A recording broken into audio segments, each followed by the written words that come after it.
আসসালামু আলাইকুম বন্ধুরা, কেমন আছেন সবাই? নিশ্চয়ই অনেক ভালো আছেন। আলহামদুলিল্লাহ অনেক ভালো আছি।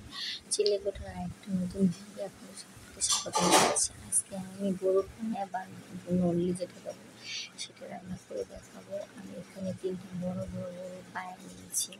তো নেওয়ার পর এখানে আমি 2 চামচ হচ্ছে আদা বাটা, মাঝারি সাইডে যে চামচ আছে সেই চামচ দিয়ে আদা বাটা দিতে হবে, রসুন বাটা, আবার 1 চামচ জিরা বাটা, তারপরে হলুদ, 1 চামচ মরিচ, লবণ দিয়ে আমি এটাকে পাতে ভর্তি করে পানি দিয়ে সিদ্ধ বসিয়ে দিয়েছি।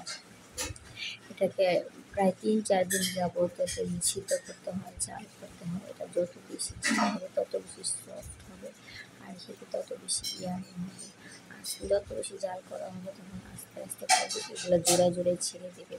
আমার এটা ভাজা হয়ে গেছিলো, এখানে একটু বড় তেল দিয়েছিলাম।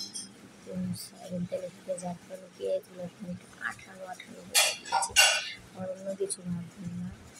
তারপর আমি এখানে পেঁয়াজগুলো দিয়ে ভালো করে ভেজে নিয়েছিলাম। তরকারি দিয়ে আমার নলিটা রান্না হয়ে গিয়েছে।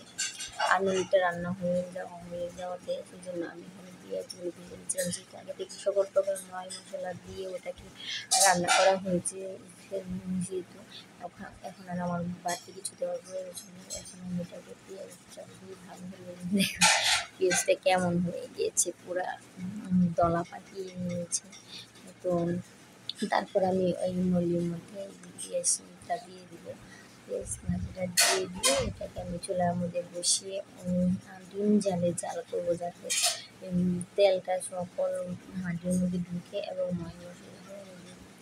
তারপর আমি প্রথমে জালটা বাড়িয়ে দিব। জালটা বাড়িয়ে দিয়ে তারপরে এই যে জাল বাড়িয়ে দিয়েছিলাম, বড় করছিল, তখন আস্তে আস্তে হতে থাকবে।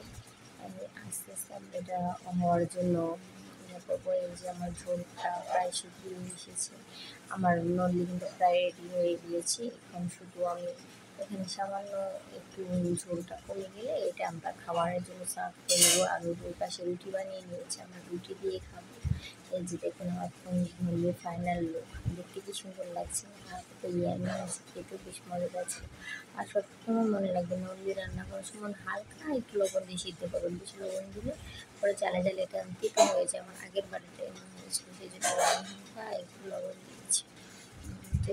এই তো মাই গড, আমার নল্লি দেখুন কি সুন্দর লাগছে। আমার ভিডিওগুলো ভালো লাগলে অবশ্যই লাইক করবেন। Thank you.